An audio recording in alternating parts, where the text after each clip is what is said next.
And then we've also had a range of experiences in terms of, tics and the significance or severity of tics. So we've had some people who have attended who had very minimal tics really at all through the duration of the academy. We've had others who have very significant, severe vocal tics and motor tics. And really, again, one of the things I really love about it is that it's a safe space to be on either Mm, side of that spectrum, and mhm. anywhere in between. I mean, there's no expectation of what the presentation of Tourette syndrome, quote unquote, should look like. Welcome to The Uptick, brought to you by the New Jersey Center for Tourette Syndrome and Associated Disorders, empowering children and adults through education, advocacy, and research by sharing the stories and experiences relevant to the TS community.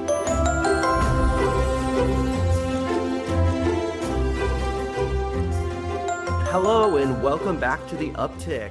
Today I am speaking with Melissa Fowler, who is the director of the Tim Howard Leadership Academy, which is a 4-day program annually that takes place at Rutgers through NJCTS. The academy is designed to develop self-leadership, advocacy skills, resilience in teens with TS and co-occurring conditions. Really, it helps with the transition from being a teen to being a young adult. With things like dating, driving, going to college, getting your first job, asking for accommodations, disclosure, all those things that we find ourselves doing as we get older and have TS. And you have a mix of coaches and adult leaders that help guide the high school students through all of that. Really, this comes up in a lot of my podcast episodes. I find I'm talking to someone who's part of the academy, a coach, a participant, or former participant. And so it often comes up because of, just how big it's been in my life and the other people in the NJCTS community. So really have the privilege today of speaking with Melissa, the director, to get her thoughts on it and hear from her about what we can expect in the next iteration of it, which will be July 31st through August 3rd. But anyway, without further ado, Melissa, how are you? Hi, Michael. Thanks for having me. Doing great. Whole day here in New Jersey. Hard to believe that in just 6 short months, we will be in the summer months at the Academy. Flies by, it always does. I'm sure not, I'm sure in a sense, though, you're planning for the academy starts like the day after the last one ends. So you've been thinking about it for a while, I bet.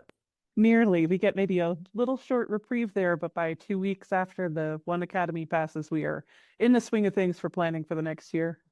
So just for our listeners who aren't as familiar, the Tim Howard Leadership Academy started in 2014. This was an initiative, I believe, was one of Faith Rice's ideas, our former executive Mhm. director. And do you want to walk us through a little bit on that story, how it began and what was kind of the mission of it? Sure. Faith actually came to me, I would say it was about November of 2013, so going back a ways now, and told me she had this idea of a leadership academy and gave me sort of her vision for what that might look like. And at the time, she thought it might be something a little bit different than just straight up advocacy programs, which we have, but something that veered a little bit away from that and instead provided teens with TS an opportunity to explore what it means to be a leader and to think of the different ways that they could demonstrate leadership.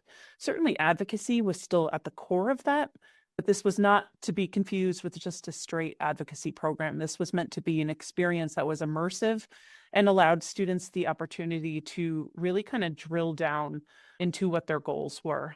So it was about end of 2013. And then, we were up and running by the following summer, and our first academy was in August of 2014. Yeah, I joined as a coach 2016. It was year 3. And one thing I've noticed is just how the program has evolved over the years. I've been a coach, I think six or seven times. I think 6 times, 6 of the iterations of it. And it's always, a work in progress with just bringing in new content, refining it, evolving it, making it better and better every year, which is always exciting to see. So this year, then I guess will be the 12th year of it for Mhm. the 2025 iteration.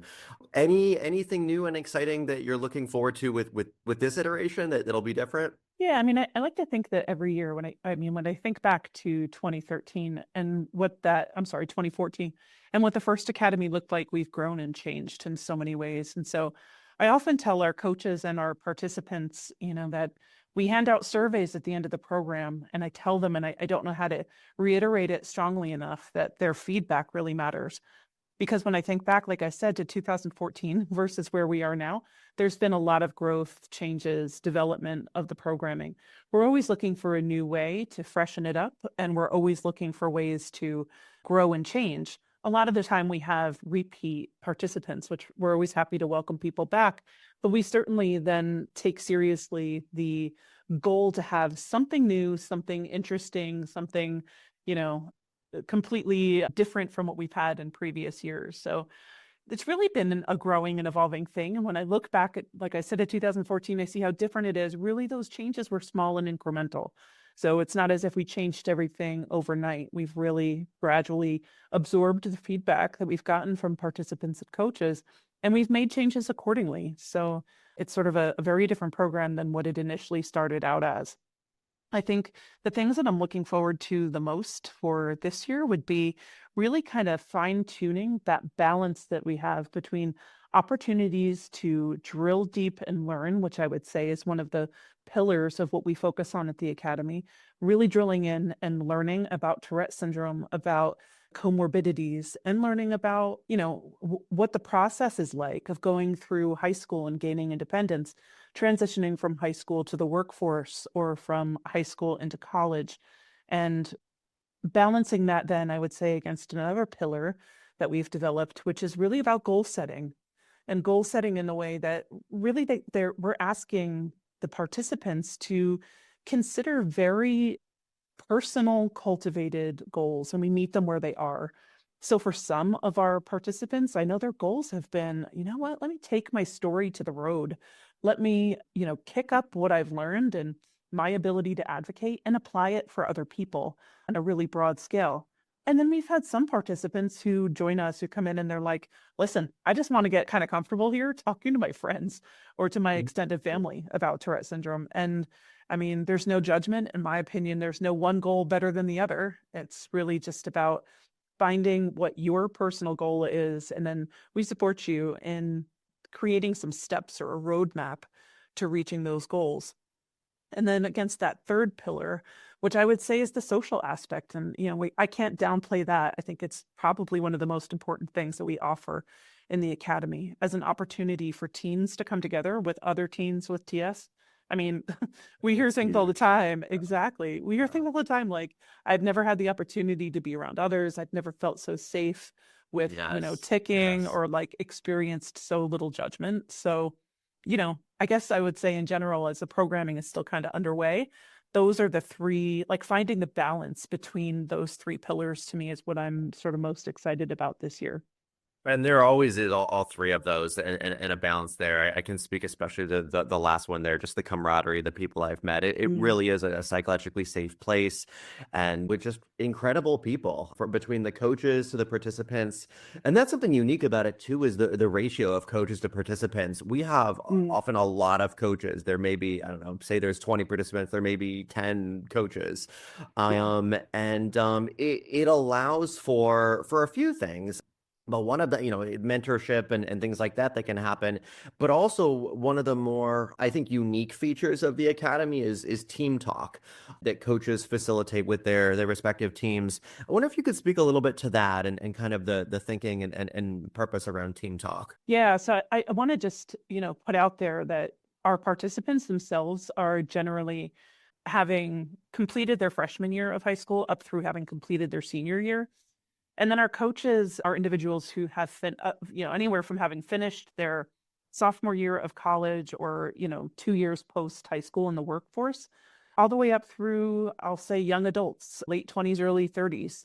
What I think is really cool about our coaches is that they themselves have Tourette syndrome and comorbidities, and they, they've kind of walked the walk and talked the talk. They've had some leadership experience, and maybe they started as the student who just felt comfortable talking to or had as their goal to talk to their friends. Maybe they started at a, more advanced level. It doesn't really matter. They've had some demonstrated experience as leaders with TS. So the coaches, I really call them the backbone of the programming here, because I think, as the director, I can make a lot of decisions and offer programs, that I think are going to be worthwhile for the kids and it's going to give them a great learning experience. But at the end of the day, the coaches are the ones I always go back to this term, but walk the walk and talk the talk, right?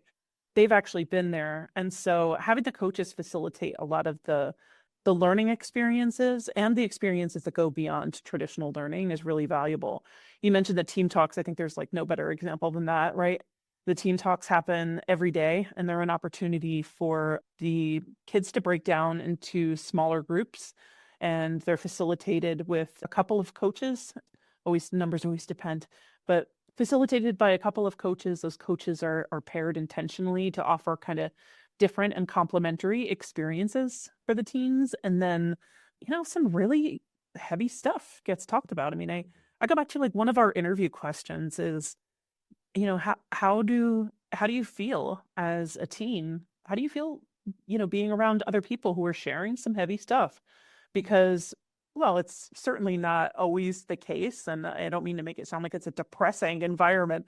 It's an opportunity, a safe place for a lot of people to kind of share stuff that maybe they haven't shared before. And I think that's impactful. We hear it time and time again. The feedback that we get is like, that was life-changing to be able to talk to somebody who's been there and to share my fears and my experiences, in that setting was really safe and really valuable.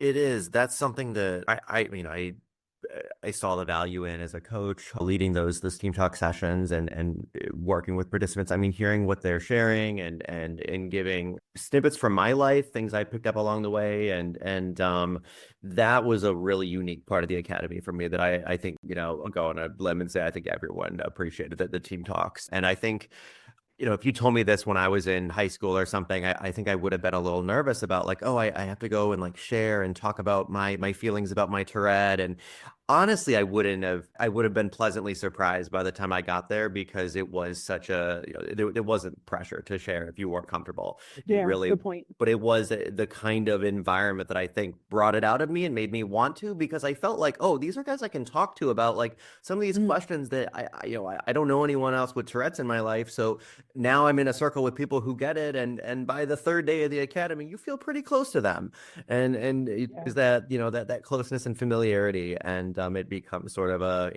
little family for your time there that you can talk about these difficult things with. You made me think too. I mean, I feel like that's something that often gets overlooked when we talk about the academy is that, the coaches come in and they're really volunteering their time. And all of you do it, I know, because, you care and you want to invest in individuals who maybe have an opportunity or an experience that you yourself as a teenager wished that you had. But like one of my favorite things is that what I hear from coaches is that, wow, I had no idea that this was actually going to be a safe place and like a place to, meet people and build a community myself. So, Yeah. It's not just for the participants, but the coaches wind up getting something out of it too. I always have said I get at least as much out of it as I put back. Just the people I mean, it's a support group for me too. I mean, I know there have been years where I showed up at the academy after having like a really stressful month with my work or with my tics were flaring, and then of course flaring even more by the end of it. But I just knew that I was going to be in the right environment for that. People who got it, people who I could just tick and just kind of be myself. It's very therapeutic and just like rejuvenating, honestly, because you don't have that kind of environment in the rest of the world yet. And I think that's what makes the academy so special. We're around people who get it, and there's no judgment, and you could just be you're like, I don't know, I could be my silly, authentic self. And I love that. I'm thinking to some of our listeners out there who may be in high school and all the various situations they may find themselves in. What would you say, what kind of person would this be a good opportunity for? And you can speak to maybe a couple cases or profiles of people that really you would recommend they submit that application. Yeah, I mean, that's a great question. I feel like over the years, we've had such an array of experiences. So we've had some people, as I alluded to earlier, who really have had minimal contact with others with TS, and their experience with Tourette syndrome, their diagnosis might only be a couple of years old or even a couple of months old. And then we have people who've known that they have Tourette syndrome since they were 5. They've been comfortable, talking about it for a number of years. I would say it's those people and anywhere in between, really, that would be great applicants. I feel like having a diverse range of experiences really only helps everybody. So for example, the person who's been diagnosed since they were 5 and is now 16 and attending and pretty comfortable with their diagnosis, I think they have a lot to learn from somebody who's pretty new to their diagnosis. They can remember or experience what that, uncertainty might feel like, or what kinds of questions might be coming up for somebody, who's new to the diagnosis. And then vice versa, I think, is true as well. So somebody who is pretty new to the diagnosis might have a lot to learn from someone who has worked to kind of gain the comfort and ability to talk openly about their diagnosis. So, I like that there is sort of that range of experiences. And then we've also had a range of experiences in terms of, tics and the significance or severity of tics. So we've had some people who have attended who had very minimal tics really at all through the duration of the academy. We've had others who have very significant, severe vocal tics and motor tics.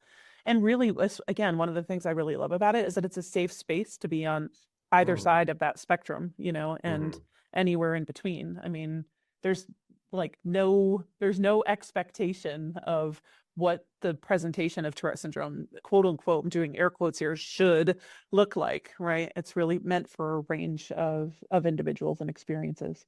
Yeah, and I like your point about that, like being one of its assets, that because it really is a community of people that have that full range of the full rainbow we see of the Tourette spectrum, and then the mix of co-occurring conditions and stuff too, and I think that adds to it and adds to the experience. Kind of wherever you're at, we'll meet you there, and make the most of it. One of the cool highlights of it is that it's at Rutgers on the Bush campus, the engineering campus, and we get to stay in the dormitories there and eat at the dining hall. That for me is always a highlight. I don't know. I eat so well there, just more, I don't know. I love the quantity of food. I'm like, oh yeah, not having to cook is great. But wondering if you can speak to that, because I could also see that being a source of stress for people. Like, oh, I've never been away from home for a night, or I think there's a mix of things to say there. Yeah, that's a really great point. I think that, having it at Rutgers also has the benefit of having the largest DNA and cell repository where Tourette syndrome, like the genetics of Tourette syndrome, that research is taking place. It's like literally right there in our backyard. We get a chance to tour those facilities, which I think is really cool. So, that's a whole other layer of Rutgers. I mean, I feel like it can be super intimidating for people to go away from home and stay in a dorm for the first time. But I feel like one of the really great things is we have that space all to ourselves. So you get really kind of a protected, I'll say, sort of first experience of being in a dorm setting. The dorms are actually really nice compared to what your average college dorm looks like. And participants get a roommate, and those roommates are assigned based on kind of some, like a pretty extensive background questionnaire that I administer to individuals who've been accepted into the program. And that's really meant to give me like a perspective of things like, what a person likes or doesn't like, so that, two roommates might have some hobbies or interests in common. And then another portion of that is like, I want to make sure I don't pair somebody who, let's say at the end of their day, they, in order to decompress, need like quiet. I don't want to pair somebody like that with somebody who needs loud music and conversation and all of that. I want to make sure that the pair of roommates that we select is, a good fit, a good match for each other. So, you're not going through it alone. You have a roommate. We have that space privately. And then there's two other things that I would kind of call out that I think add a layer of security and safety. And one is that we have a night watchman, and he is there just for us. He himself has, a son with Tourette syndrome. His son is now an adult son, so he's kind of been through it all. And he supervises at night so that if anybody has an issue in the middle of the night, they're just not themselves. They can, have somebody who's there immediately, and he can go and get anybody else who might be needed up and out of bed to be of support. And then we also have a nurse on staff the entire time. And our nurse, I think she herself has Tourette syndrome, and she is an ER nurse. And I think she's just got so much experience and like such a level of calm. She's fantastic. And I think she really puts a lot of minds, both parents and teens' minds at ease because of how skilled she is. So, I mean, I feel like it could be intimidating. We really try to make some use of the space, like you said, the dining hall experience and getting to see That's what what, that's yeah, like, right? yeah. And then, like, we use this outdoor area that's kind of protected and secluded. We use this outdoor area there for a lot of outside activities, weather permitting, of course. But like I said, then we also just have that dorm to ourselves. So I think it's like the best of Hmm. both worlds. You get the experience of what it's like to be in a college dorm, but you also get the experience in sort of like a controlled and safe environment. It is. It's a quieter, like secluded, the kind of courtyard area that, yeah, Yeah. there's not other students you're running into, your Rutgers students running around. Like you don't see any of that. It's very, we're the only Hmm. ones on that part of the campus then. Yeah, no, I saw that as one of the highlights of it was just, I think introducing high school students to that younger age is also an opportunity in itself. Like you said, getting Yeah. to sleep in the dorms, go to a college dining hall, but without some of the other stressors you may have. This is more of it's a controlled, easier way of kind of introducing yourself to that. Yeah, exactly. You mentioned a lot about pairing the participants and speaking to them, getting to know them, the application process. Are they someone who needs talking at night and more extroverted? Are they someone that needs it to be very quiet? And that leads me to another point I wanted to bring up around what the application process is like. For any of our listeners who may be interested, you can go to njcts.org/academy and pull up the application there. And I know mostly you put a lot of thought into simplifying it and making it streamlined and not daunting. But wonder if you can, for anyone on the edge of applying, but just the idea of applying and having to, interview maybe stresses them out. Wonder if you could speak to that a little bit. Yeah. So the application process is yet another thing that has just grown and changed over the years. And by grown, I actually mean it has been shrinking down dramatically. So where we are now with the application process is visit the site, as you said, and it connects you to a Google form. And the Google form is just a few short questions that give a sense of who you are, how old you are, where you're from, all of that. And once you submit that, you get an automatic response to your email that gives you the link to the full application. And there is a separate application for people who are applying for the second or third or fourth time, and people who are applying for the first time. Both of those links appear in the confirmation email. That link for a first time applicant, I would guesstimate, will take somewhere in the neighborhood of 20 to 25 minutes to complete, maybe 30.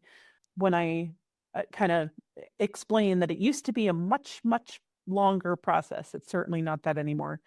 So it's meant to be something where the length of the application is not prohibitive or discouraging or, an impediment to applying. So it's definitely been sort of made more accessible for folks. And then after the application is submitted, we look to schedule an interview. And I always use that term kind of loosely. Interview sounds so intimidating. And the two of Mhm. us who are on the interview, I wouldn't say that we're very intimidating. So, The we're both friendly pretty, people. Yeah. exactly. We're both pretty relaxed and friendly people. And really, we look at it as more of a discussion to get to know an applicant a little bit better and, get a sense of what interests them and what their strengths are. And that interview is not, just a way for us to, let's say, like a typical interview, decide whether or not someone's a good candidate. I would say that interview is even more about trying to think through how we could best be supportive of the individual that we're interviewing, and then getting a read of, okay, so how does this individual create to the broader dynamic of the other individuals we've interviewed? So we almost use it as a way to start framing out the best adjustments for programming and the best ways to pair people in teams or as roommates. So it's really an opportunity for us to get to dig in and know somebody a little bit better. And then after the interview, we send out what I was referring to before as a sort of like a questionnaire or survey, and that's our participant packet. And it gives us some information, for the individuals that we've accepted into the program, gives us some information about, who they are and the kinds of things that they need so that we can give them the most comfortable and enjoyable experience possible. So that's the process. And, we're always available too. I always say, if people have any concerns or questions or even nerves, about going into the process and they want to know more about the academy before applying, I always encourage people to reach out to me. And it's, you can get to me easily by emailing me at academydirector, all one word, at njcts.org. No, that's a great point as well. We don't want anyone to feel, we have lingering questions or anything unanswered through this process. So Exactly. you should feel supported and, taken care of as you will as a participant there. And this goes to coaches too. We have our coaching application Yeah. as well for those in, roughly 20 to 30 in age. Mhm. And great if you've been a participant yourself, but not a requirement. I wasn't. I came in as a coach and loved it and kept coming back. But that application's also on the website as well. I want to speak a little bit to the programming to make sure we do this justice because I always found the programming was so thoughtfully put together.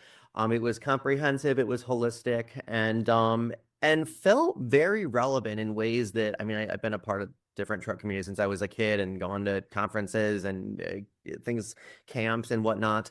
I felt I got a lot of new stuff. Like it was always fresh, it was interesting, it was timely. And I can always tell there was a lot of thought put into that programming. But just for listeners, you can expect to hear from therapists, psychologists, psychiatrists, on medical aspects of Tourette, therapeutic things like CBIT, cognitive behavioral therapy as well, goal Mhm. setting. We've had nutritionists speak about like dieting and healthy lifestyles. Firefighters, police officers, first responders. What do you do if you're in a house and it's burning and you have ticks or you have all of that? Teachers. I'm just kind of rattling through the list of some of the people that come to my mind, but a lot of it I thought was people I wouldn't necessarily. Some of those like CBIT, great to always have education and training in that. Others like, what do I do if I'm in a house fire or a police officer pulls me over and of course I'm a little nervous and I start ticking some. What do I do? Mhm. Some of that stuff I think is huge because we often overlook that or just don't have a space where we can address some of those questions. And I Yeah. always found the programming was spot on with like finding those areas and then building content around it. Want to hear your thoughts and just anything you have to share around that, around, the programming piece. Yeah, the programming, like I said, I think one of the things that's great is we've had a lot of changes over the years, again, responding to participants, coaches, and even parents' feedback on what was most valuable. And so, each year I would say it's a pretty thoughtful process and it takes a village. It's not something that I'm doing alone or in a vacuum. We're all kind of making suggestions and brainstorming ways that we can keep the academy fresh. And then we're also making sure that we include or keep the things that are especially that we're getting feedback that's especially valuable or for any of a number of reasons, either from a learning perspective or from a social perspective, the things that were especially valuable, during those times. So it's one of the things I think for me personally, I look forward to the most is thinking through the programming, and it's the phase that we're in right now. And like I said, as we kind of map things out, what the program might look like, we also do take into account who we're going to have participating. So it really depends a lot too on the participants. And I can't say that it's always been the case that it was tailored quite so much to participants. But, as the program has grown and, I think we've been able to expand our thinking about programming in that way and think about, okay, what's going to be best for this particular group. But like I said, really, I think the focus is on trying to maximize the balance between those three features, right? Of making sure that there is an educational aspect to this and making sure there is a social aspect to this. And I think the education piece for me is always what I have my mind on first. So thinking through who might we want to bring in? We've been so fortunate to have so many great speakers. And like you said, you rattled off a lot of them, right? But like, we have a couple of neurologists and psychologists who've come to be with us every year since the Mhm. inception of the academy, and they themselves have Tourette syndrome. So it's really amazing to have them kind of come back and share their knowledge. And even the thing that they share each time change, they Yeah. shift. And as they learn more, they share more and they share different, information with the participants. And I think that's really cool. We've had people who have expertise in education or people who work in, offices of special services or for students with disabilities, at the college level. So people who can come in kind of, share what navigating and selecting a college might look like, for example. We've had a crew come in and talk about how you do all of this, like how you pursue, even whether it's a part-time job and you're in high school or whether it's like a career post high school or post college. We've had people come in and talk about like, what do I have to do? What's my, how can I say it right? What are my rights and Mhm. how should I navigate the process as an individual with Tourette syndrome of applying for jobs? Do I disclose? Do I have to disclose? So we've really been fortunate to have such an array of expertise, and thinking through what that's going to look like for the year, I think for me is really exciting. And it's where we are now. And like I said, it's not done in a vacuum. And those are some really exciting conversations to have as we think through what it's going to look like. Not to downplay the other important stuff, the social stuff and the goal setting piece of things. I think that too is exciting to plan and think through how we might really guide people in a way that feels personal and accessible to them in setting goals. No matter how big or small those goals might feel to the individual, that they're valuable, and we want to really encourage that and set up a supportive environment where people feel like those goals are achievable. Absolutely. Will there be I know in some of the years we've had sort of a project that the participants worked on Mm. when they had some downtime, and that's also evolved because we want to make it meaningful for them, kind of meeting them where their goals are at. Basically, to our listeners, that the participants will choose from a variety of prompts on some kind of activity to work on and produce some kind of deliverable, something by the end of the academy, whether it's a presentation, it's a work of art, it's a poem, it's a plan for how they're going to advocate for themselves after, something that they've built. We've had people make music videos and stuff, but that's also evolved a lot too, and I find that that's a way for participants to really make it meaningful for them and have their own development. But also it all often leads to like something tangible that NJCTS can use for publicizing the academy, for just awareness and outreach on TS. Curious if you can give us any sneak peeks about, will there be a project this year, and kind of if so, what your thoughts are around the form that'll take. Yeah, I think our concept of a project has shifted a lot over the Mm. years. So, I think having those kinds of pieces that people have created or participants have created as a result of being at the academy has a lot of value. But I think we've really kind of tried to focus in on making sure that that has some personal impact for people. So, for the past, let me think. So, last year we did a vision board. So individuals got the opportunity to sit and think through what their goals were. And then later they were able to, kind of piece together, for anybody who doesn't know what a vision board is where you might find particular quotes or images or phrases that sort of exemplify what your goals are. It's almost like, imagine if your goals were already achieved, what might they look like? And a vision board sort of represents that. It can also represent the process. So basically, what do I have to do in order to get to the point that I'm hoping to get to? So, I think that was the kind of the big takeaway for participants in this last year. Kind of TBD in terms of what form that might take this year. I definitely always, I think we're always looking for ways to keep this something that feels very personally valuable to participants, and that gives them sort of a tangible reminder and encouragement to reach the goals that they've set. So we'll see what form that's going to take this year, but Yeah, stay excited to tuned. see, yeah, to see what it's going to be. I am as well. I also do want to speak a little bit to when we were talking about activities and programming.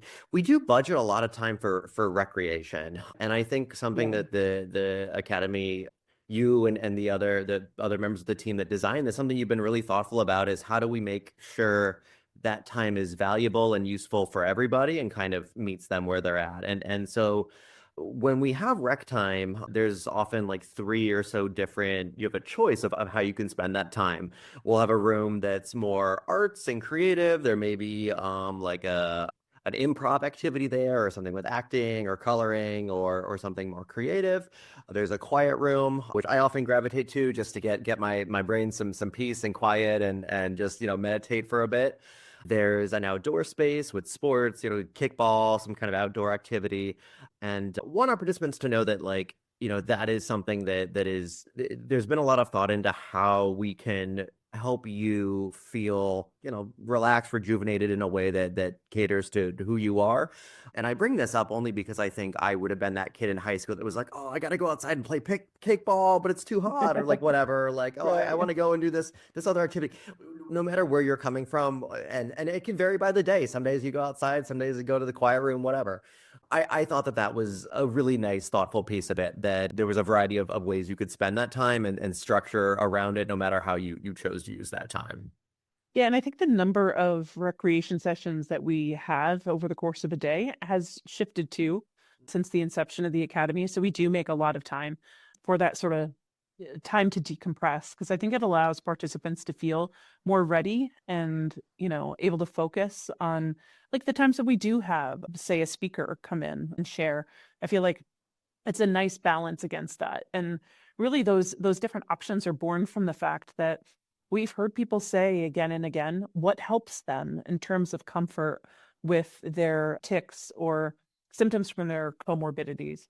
So generally what we've heard falls into a couple of categories. And one is, I like to be doing something with my hands, or I like to be engaging socially. And so you mentioned sort of that arts and crafts or games or social room that people can choose from, and that really meets that need. We've had people who say, no, I need quiet, I need low light, I need the chance to listen to my music. And so Mhm. that's the quiet room you were mentioning, a space where people can kind of escape to and kind of get some personal time and clear their heads. And then other people say, listen, I feel my best when I'm active and I get the chance to blow off some steam, run out some energy. And so there's always an option for that to happen too. Each of those times sort of there's coaches on hand for them for Mhm. those times, but it's not necessarily a coach driven activity. It's more that, I mean, don't get me wrong, I know plenty of coaches who are competitive as And we get anything. into the sports, yeah, especially, Yeah. And and also with the kickball. improv and leading, or Yeah. working on that. Yeah, no, coach, we love it as much as the students do. Yeah. So there, but I think having those opportunities for people to step away from the programming, it has been helpful too. And we understand the value in that. Makes sense. Makes sense. Well, that's about it in terms of topics I had been looking forward to discussing. If there's anything else on your mind that you'd like to speak to, we haven't really gotten to. Yeah, I mean, I would just say that, we're always open to meeting you where you are. So if you are on the fence about applying, I would highly encourage you to apply. If you have any questions, like I said, I'm happy to have a conversation, and that would be for both teens directly and for parents, because I know for parents too, it can be a little bit daunting, the idea of sending a child to a college Sure. campus, right, who might not have had an experience like that before. Will they be supported? How will they be with their tics? Will they be safe when they're there? So I understand that feeling very much, and would strongly encourage anybody to reach out again via email at academydirector@njcts.org. I'm happy to talk. And then the other thing I would say is we're accepting applications right now. Really, I would say we're accepting through the end of the month. I would encourage people to get applications in as soon as possible. Michael, you shared how you can find that application. You can find it through the website. And yeah, we'd love to hear from you. We'd love to have you. I would encourage you to apply. I can't tell you, and this to me, this is my 12th year doing this. And Mm. I would say by far every year, the most rewarding part to me is hearing people who say, this experience to me was life changing, or this experience really gave me a sense of community and friendship that I didn't think I had.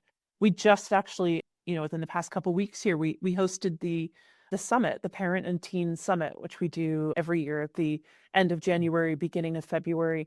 And that's an opportunity for people to come together. There's some programming for parents, some programming for teens, academy age teens, and there's some programming for preteens as well.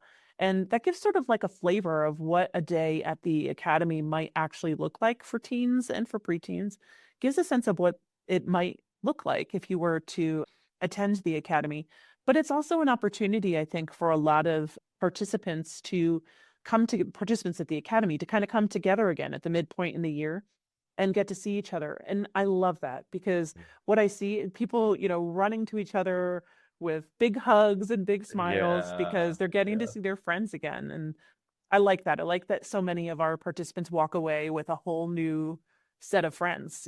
If it's so hard to explain to people, and I've tried to explain it to parents, but like, all of our participants come together on Thursday, and then by Sunday, and like when they walk in on Thursday, there's a little bit of, right, you've seen it, Mike. There's like hesitation and Mhm. reluctance and shyness, and then by Sunday, everybody's hugging, and then Night and day difference. Yeah. yeah, to have to part with each other. I mean, like there's so much shared experience and connection that goes into those couple of days. So, I think it's been a real honor and a highlight of my career to be involved in this program. And, I'm really looking forward to seeing how it continues to grow and change from here. Love hearing that. No, that's excellent. And I will also add that this is global, so you can apply from anywhere. Thank you. Yeah. We have a number of students from New Jersey, where NJCTS is based, but not limited to that. We have students from around the country and also the world. We have students from other countries that attend as well. So don't feel geographically limited. We do welcome and encourage your application. Yes, absolutely. And I should mention too, the Academy is free of charge. It is a free program. Transportation, unfortunately, is not free, but the actual cost of the Academy is, and we do provide meals and, of course, accommodations as they're staying in the dorms. So, and yes, to your point, we've had people around the globe. We've had individuals from Australia and New Zealand and England and Canada. So, please don't feel like you have to be New Jersey based or even the Northeast of the United States based. You do not. We welcome people from all over the country and all over the globe. We'd love to hear from you. Absolutely. No, that's one of the exciting things for me too. Going back is always just meeting people from all over, I think is a big, another big appeal of the Academy.